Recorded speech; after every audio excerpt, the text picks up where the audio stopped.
કેશોદ સર્વ સમાજ પ્રમુખ હરદેવસિંહ રાયજાદાએ દિવ્યાંગ સંસ્થામાં પરિવાર સાથે 1 વર્ષના પૌત્રના જન્મદિવસની ઉજવણી કરી હતી। કેશોદના માંગરોળ રોડ પર આવેલ આસ્થા વિકલાંગ ચેરિટેબલ ટ્રસ્ટ સંસ્થામાં Gujarat news bureau chief Hardevsinh રાયજાદાના પૌત્ર માન્યવીરસિંહ ગિરિરાજસિંહ રાયજાદાના જન્મને 1 વર્ષ પૂર્ણ થતા તેમના જન્મદિવસની ઉજવણી કરી હતી, જેમાં હરદેવસિંહ અને તેમનો પરિવાર હાજર રહ્યા હતા અને 75 જેટલા મનોદિવ્યાંગ બાળકોને તેમને ભાવતા ભોજન પીરસી ધન્યતા અનુભવી હતી।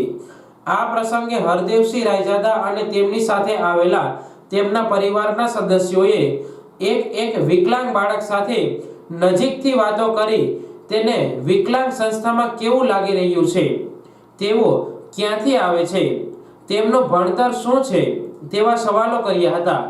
આથી બાળકોએ વિકલાંગ સંસ્થા દ્વારા ખૂબ સારી સંભાળ રાખવામાં આવતી હોય તેવી મસ્તીભરી વાતો કરી જવાબો આપ્યા હતા, જે કદાચ આપણી અપેક્ષા કરતાં પણ વધુ સારા હતા। હાલ આ સંસ્થા ભાડાની જગ્યા પર ચાલી રહી છે, તેઓ પરમેનન્ટ જગ્યાની શોધમાં છે।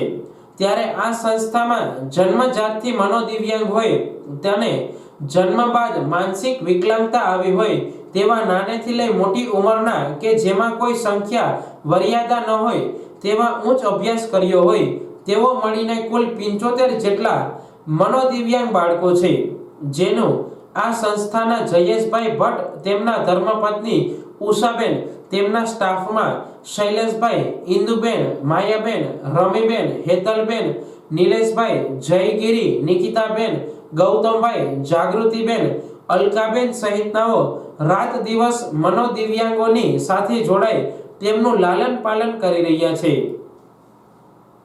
આ પ્રસંગે આ સંસ્થાના સંચાલક જયેશભાઈ ભટ્ટે હરદેવસિંહ સાથે આ સંસ્થાના નિભાવ અને જગ્યા ફાળવણી અંગે ખૂબ ઊંડાણપૂર્વકની વાતો કરી હતી, જેમાં તેમણે કોરોના કાળ બાદ બાળકો અને તેમના વાલીઓમાં ઘણો બદલાવ આવ્યો છે, જેમાં ખાસ કરીને મોબાઈલનો વળગાડ કે જેની અસર સીધી જ બાળકો અને વાલીઓ પર પડી રહી છે।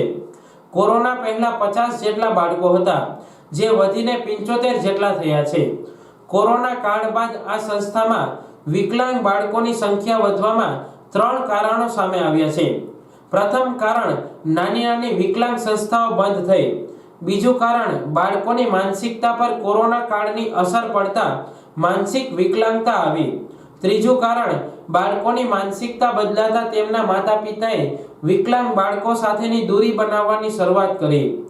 આ સંસ્થામાં ઘણા બાળકો એવા છે કે જેમના માતા-પિતા ખૂબ જ ધનાઢ્ય છે, તેમના દિવ્યાંગ બાળકોને સાચવી ન શકતા આ સંસ્થામાં મૂકવા મજબૂર બન્યા છે, જેમાં કેટલાક વાલીઓ માત્ર ખબર કાઢે છે તો કેટલાક વાલીઓ આવા બાળકોને યાદ પણ કરતા નથી। આવા કપરા સમયે બાળકો મનોદિવ્યાંગ હોય, તેમના શરીરની સાર સંભાળ રાખી શકતા ન હોય તેવા બાળકોની સંસ્થાના સંચાલકો અને કર્મચારીઓ સાર સંભાળ રાખી રહ્યા છે। મનોદિવ્યાંગ બાળકો રાડારાડી કરતા હોય, એકબીજાની ભાષા સમજી શકતા ન હોય, તેમને જમવાનું હોય કે કોઈ ક્રિયાકર્મ કરવાનું હોય ત્યારે આ સંસ્થામાં દિવ્યાંગોની જવાબદારી મહિલા સ્ટાફ કે પુરુષોના શિરે હોય તે સંપૂર્ણપણે સાર સંભાળ રાખે છે। આ સંસ્થામાં આવનાર મુલાકાતીઓ જ્યારે દિવ્યાંગ બાળકોની સ્થિતિ જોવે છે ત્યારે તેમનું હૃદય ગદગદ થઈ જાય છે, જેને લઈ આવા મુલાકાતીઓ તેમના વૈભવી જીવન જીવતા બાળકો આમાંથી કંઈ શીખ મેળવે, જેથી તેમનામાં કંઈક સંસ્કાર અને સમજ આવે તેવા પ્રયત્નો કરી રહ્યા છે, જેથી કરીને હવે પછી ઘણા પ્રતિષ્ઠિત સુખી સંપન્ન લોકો તેમના અને તેમના બાળકોના જન્મદિવસ, મેરેજ એનિવર્સરી, કોઈ કીર્તિમાન સ્થાપિત કર્યો હોય તેવા પ્રસંગોની ઉજવણી કરવા વિકલાંગ સંસ્થામાં તેમના બાળકો સાથે આવે છે અને આવા પ્રકારની ઉજવણીમાં ભોજન સાથે આનંદ ઉઠાવે છે।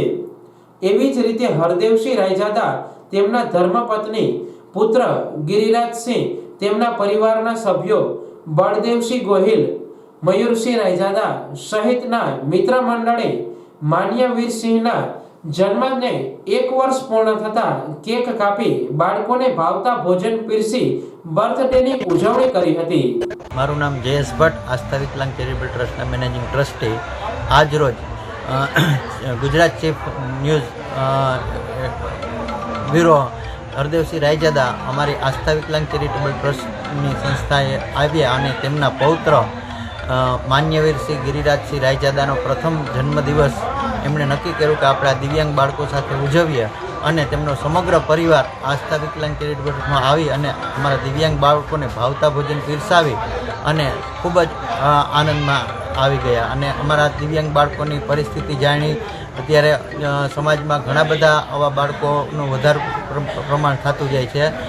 ખાસ કરીને લોકડાઉન પછી માનસિક રોગનું પ્રમાણ બહુ વધતું જાય છે અને અમારે અત્યારે ઘણા એવા બાળકો છે કે જે માનસિક રોગ આમ સારા હોય પણ માનસિક રોગ થઈ ગયેલો હોય છે. તો આવા બાળકો સાથે આજરોજ હરદેવસિંહ રાયજાદાએ અમારા બાળકો સાથે જે જન્મદિવસ ઉજવ્યો અને તે બદલ હું એમનો ખૂબ ખૂબ આભાર માનું છું.